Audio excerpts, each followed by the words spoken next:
If you get food stamps, SNAP, or just have a low grocery budget, like, subscribe, and follow this channel because I'm going to show you how to get the most out of your budget. Listen, this is one of those one pot or side dish meals. I love cabbage, and that's what we're making. Cabbage is cheap and it tastes great when it's cooked right. So I'm going to show you what I did. I had a pound of bacon and I chopped it up and I'm sauteing it in the skillet. Now you don't want this too high. You want this on like a medium high heat. This is what your bacon should look like. Now I'm going to remove the bacon from the pot, but I'm going to leave all the bacon grease. So I'm going to add onion to the pot. Don't worry, the onion is literally going to melt into the cabbage, and you really won't even be able to tell that the onion is there. It's just going to give a nice sweet flavor in the background. So I'm sauteing the onion in the bacon grease. So now I'm going to start adding my cabbage that I cut up earlier. So I'm going to partially fry this cabbage in the bacon grease. So it's going to take on all of that smoky, bacony flavor. So I added half the cabbage and then I'm cooking it down. As you can see, it's wilting down right before your eyes, right? So I'm going to add more cabbage on top of it. So once I finish adding the cabbage, I'm going to let it cook down a little bit more, right? So it looks like a whole lot, but cabbage, it kind of wilts down. So now I'm adding my seasoning. I'm adding granulated onion. I'm adding granulated garlic.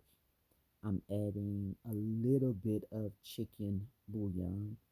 And then I'm going to add a touch of crushed red pepper flakes. Don't worry, it's not enough. Just a little, just to have the warmth in the back of your throat. We know that the babies are going to eat some of this, so it's just to give you a warmth in your mouth, not the spice. So then after that, I'm going to add a little bit of Lowry seasoned salt. Now, cabbage makes its own juice. You can add a little bit of water if you want to, but you don't have to.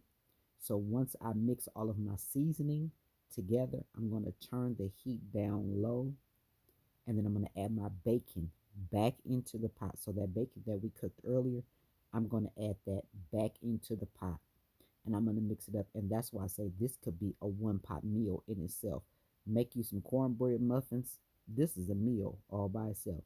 But I'm using this as a side dish, and that's what I love about cabbage, the versatility. So like now you see I'm adding my meat. So now you got your meat, your vegetables all in one pot.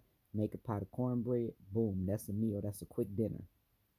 And it don't cost you probably but $5, $6 maybe.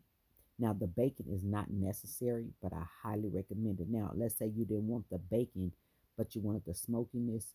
You could use a little bit of smoked salt, or you could just use the bacon grease and not use the bacon. So if you didn't want the bacon in there, you could use some smoked salt when you season it to give it that hickory smoky flavor, or you could use bacon grease. So now I'm going to let this cook down for probably about um, maybe 30, 35 minutes or so. And this is what it looks like at the end. You can't really tell that onion or in here just gives it that nice sweet flavor.